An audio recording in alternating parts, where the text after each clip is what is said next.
Good evening, everyone, and welcome to another edition of Friday Night Frenzy, week 5 of the high school football season. And I was filming in a winter jacket, and I still can't feel my hands or feet. But anyway, plenty of action on this crisp Friday night, and it starts with a rivalry. The 4-0 Hematites hosting the 2-2 Miners. Negaunee looking to spoil the Hematites' perfect season.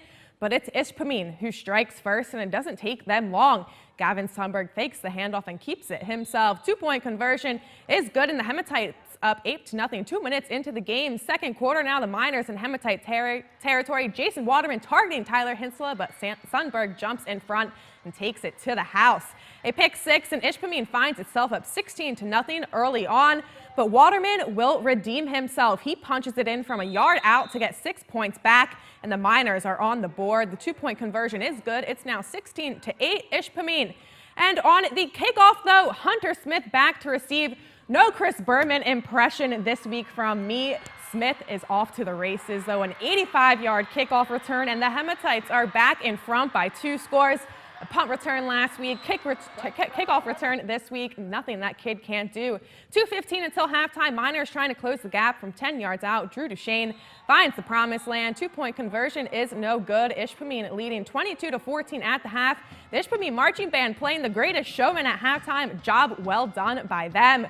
To the third now, the Miners slow down Ishpeming's run game, but here Hunter Smith breaks free for a large gain, and that's about all the action there was in the third. It picked up in the fourth now. The Hematites on the 5-yard line. They're threatening. Once again, Gavin Sundberg, have yourself a day. He finds the end zone for the third time, and the Hematites go up 30-14. Ishpeming and Negaunee both found the end zone later in the fourth, and it's the Hematites who come out on top 36-26. Ishpeming improves to 5-0. The Hematites travel to Gwinn next week. Now to the scoreboards, a couple of shutouts this evening. West Iron County soared past Gogebic 43-0. The Mountaineers with a big win over the Broncos 55-0. And Westwood won by a forfeit. Manistee was unable to field a team, and a decision will be made on Monday to see if the Emeralds will finish out the 2018 season. And we go next to Gwinn, where Dion Brown and the undefeated Model Towners had their hands full with Houghton. The Model Towners' first drive started from their own 1-yard line. Caleb Anderson drove Gwinn down the field. Daniel Holmes makes a good catch, enough for a 28-yard gain. And as you see, a Model Towner first down. Later on in that drive, 4th and goal now from the 4-yard line, and the exchange was not a good one. Houghton recovers the fumble, and there's no score after 1 quarter of play. And we stay with Gwinn. The Model Towners again on the move. Anderson looking downfield, but Nate Irva at the right place at the right time. He picks it off and returns it to the Gwinn side of the 50-yard line. The Gremlins would punch it in a few places later. Following his O-line, Irva scampers in from 7 yards out for the score. 2-point conversion was good, and it's 8-0 Houghton. The Gremlins D wasn't done yet in this one. On the play action fake, Anderson's screen pass is intercepted by Keskamaki, who breaks a tackle and is off to the races. Sam would run 70 yards to the promised land. And thanks to number 84, Houghton had a 16-0 lead. Gwinn would turn the ball over on downs, and with 90 seconds left until halftime, Jack Ashburn catches the 39-yard touchdown pass. Houghton wins big tonight in Gwinn. The Model Towners face Ishpeming at home next week. In Alger County tonight, the Munising Mustangs took on Hancock in a very windy environment. First quarter, Hancock on the move. Austin Solani grabs a swing pass, and Austin sheds off a couple of ponies and is tackled at the Munising 10-yard line. The Bulldogs looking to cash in here, and this time it's quarterback Colton Solani on 4th and goal. He decides to keep it and run it in himself. Colton looking for the end zone, but no. Anthony Matson finds him first. Matson with a huge hit. No score after 1. To the second now, Hancock determined to find the end zone. Go back to Colton Solani on the jet sweep. Colton finds the pylon for the score to make it 7-0 Hancock. Later on in that quarter, the Bulldogs fake the punt on 4th. Solani slings it over the middle, and there's number 5 in orange and black. Anthony Matson scampers inside the Hancock 20-yard line. Matson had himself quite the night tonight. And from there, the Mustangs would go to work. Josh Hootery finds Matson for the score, and the Mustangs would win this one 24-21 over the Bulldogs.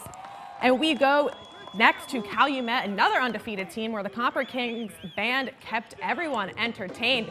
Calumet taking on Norway this evening. No score in the first. So we go to the second. And speaking of entertainment, Travis Ojala gives the home crowd something to cheer about. 61 yards and a couple of broken tackles.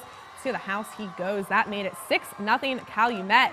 Later in the quarter, Calumet at the Knights' 12-yard line. Sam Urkala finds a little daylight, and he is in for the touchdown, extending the Copper Kings lead to 12.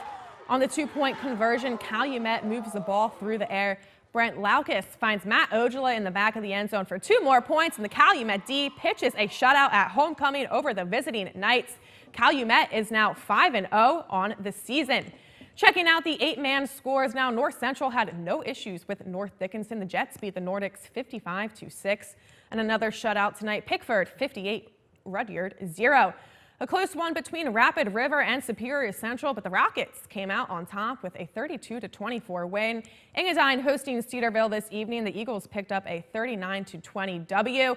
Forest Park on the road in Wisconsin, and they are coming back to the UP with a win. The Trojans win 32-18 behind a dominating performance from Tommy Paltoma. He ran for 314 yards on 48 carries and found the end zone twice. Back to the action now. The Eskimos hosting the Evergreens from DC Everest. Early on in the first quarter, Isaac Cooper, the ball carrier for Escanaba, and he breaks free and goes the distance for the touchdown. And the Eskimos up 7-0 less than 2 minutes into the game. A good start for Escanaba, and that would be the only score in the first quarter. Jumping to the second, Noah Tarango extends into the end zone for Escanaba's second score. Point after is no good. It's 13-0 Eskimos, and Escanaba goes on to beat DC Everest 20-13. Heading down the road now to Gladstone, the Braves hosting MC Glen Lake. Jumping to the third quarter, Jared Crow under center. He airs it out and finds the hands of Vince Hughes. He avoids a couple tackles and meets the end zone. The Braves extend their lead to 21-8.